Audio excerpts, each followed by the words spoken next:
Pak, kami Pemda Kabupaten Solo protes keras kepada Kemendikbud ini, ya, agar dia itu betul-betul memperhatikan tingkat pendidikan, jangan hanya kota doang.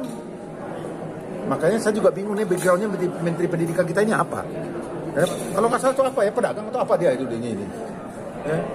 Dia ngerti nggak pendidikan di Indonesia ini kayak apa?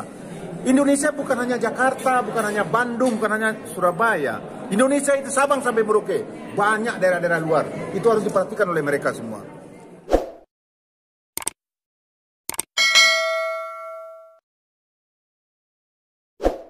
Keluhan para guru, Pak, tanggapan Bapak sendiri bagaimana? Itu, kalau keluhan guru di mana-mana sekarang ini memang sangat menyedihkan.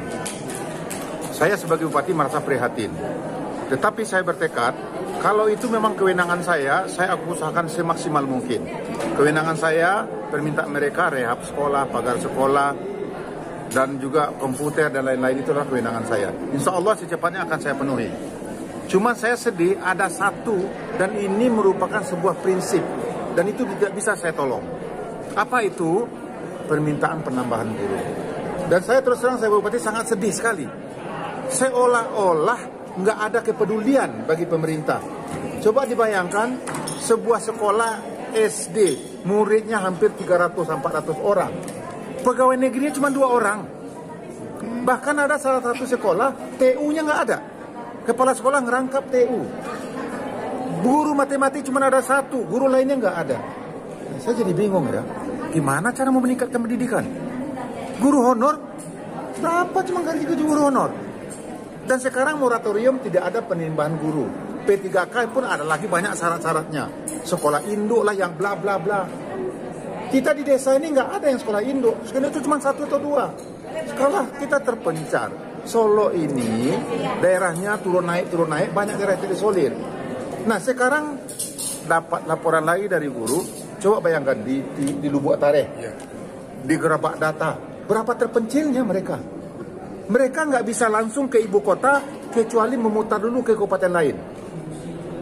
Dan sementara karena IDM mereka bagus, semangat pendidikan tinggi, nggak dapat lagi namanya tunjangan daerah terisolir. Jadi dasar pemikirannya apa? Daerah terisolir itu maunya mereka goblok semua, baru dikasih.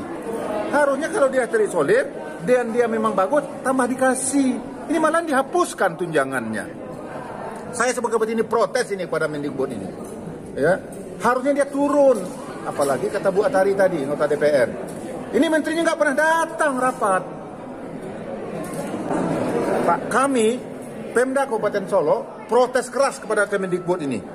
Ya, agar dia itu betul-betul memperhatikan tingkat pendidikan, jangan hanya kota doang. Makanya saya juga bingung nih backgroundnya Menteri Pendidikan kita ini apa?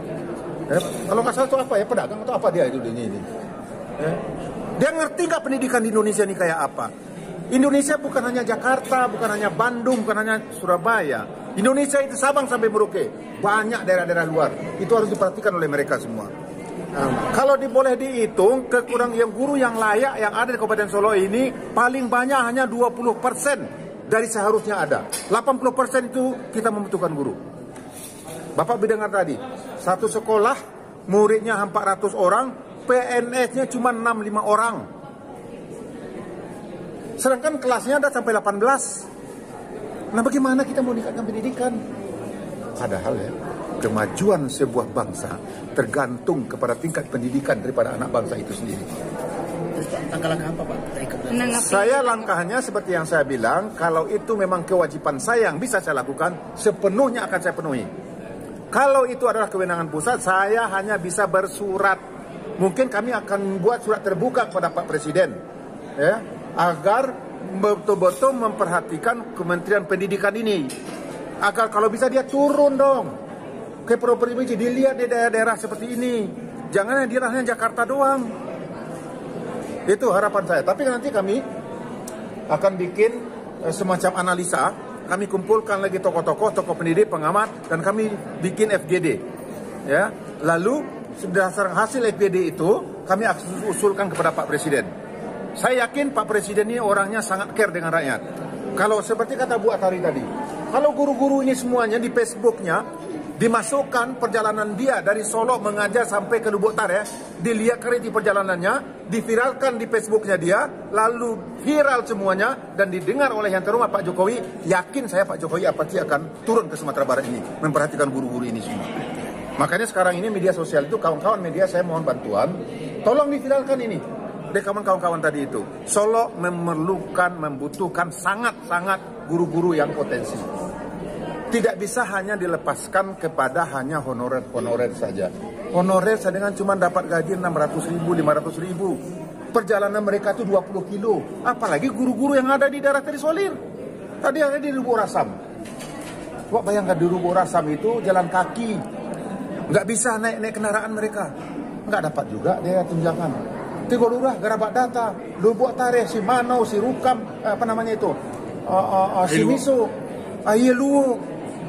Nggak dapat mereka itu tunjangan semuanya. Dan mereka meminta bantuan kepada Bupati, kepada saya.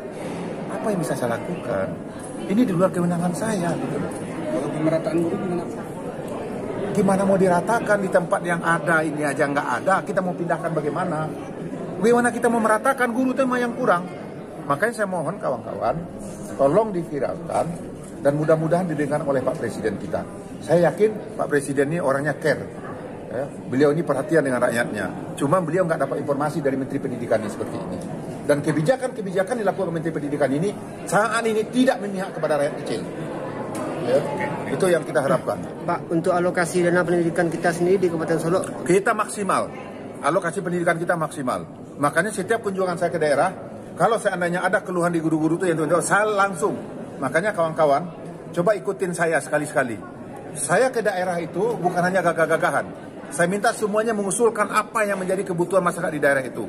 Apakah itu pendidikan, apa itu kesehatan, atau apakah itu jalan, atau pertanian, atau UKM. Insya Allah inilah dasar bagi saya untuk menetapkan anggaran APBD Kabupaten Solo.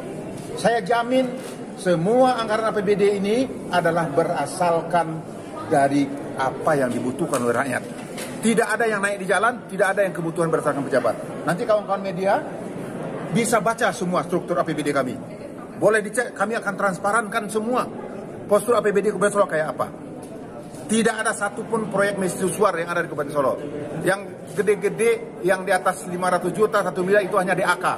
Kalau APBD, semua di bawah 200 juta. Dan saya bagi rata secara proporsional untuk semua nagari. Pendidikannya, UKM-nya, usaha tani, jalan usaha taninya, dan yang lain-lain sebagainya. Itulah prinsip anggaran saya, anggaran berbasis kebutuhan rakyat. Dan saya mohon kawan-kawan, silakan dicek semua.